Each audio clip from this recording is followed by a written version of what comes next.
প্রিয় দর্শক বন্ধুরা, আমার ঘরোয়া সিম্পল রান্নার চ্যানেলে আপনাদের স্বাগত।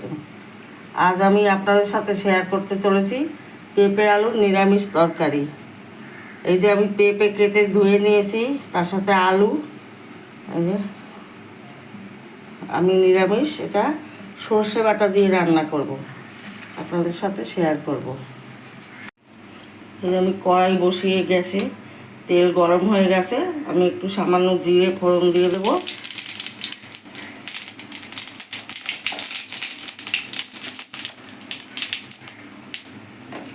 এবার আমি এই আলু পেঁপে একসাথে করে ভালো করে কষিয়ে নেব।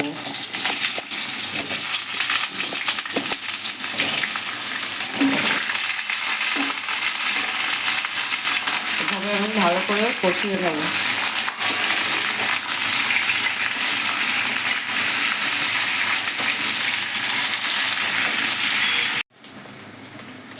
এই যে আমার পেঁপে কষানো হয়ে গেছে, এই যে পেঁপে সিদ্ধ হয়ে গেছে। এবার আমি নুন দেব,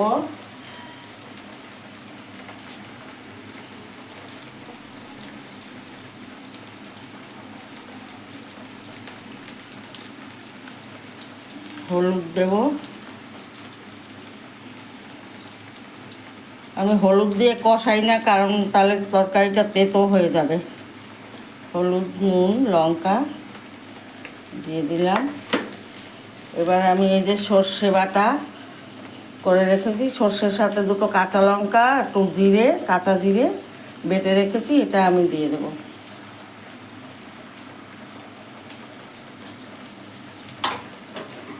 দিয়ে এবারে সর্ষে বাটার উপরে একটু তেল দিয়ে দেব, কাঁচা তেল। এবার এটাকে আমি আর কিছুক্ষণ কষিয়ে নেব মশলার সাথে।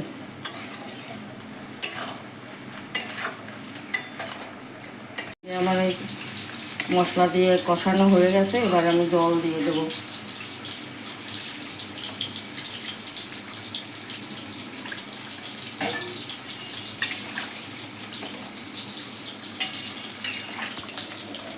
হ্যাঁ, এটা সেই ইলিশ মাছ ভাজা বসিয়েছি।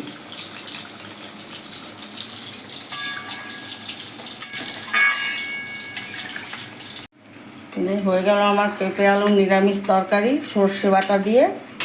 এবার এটাকে আমি নামিয়ে দেব।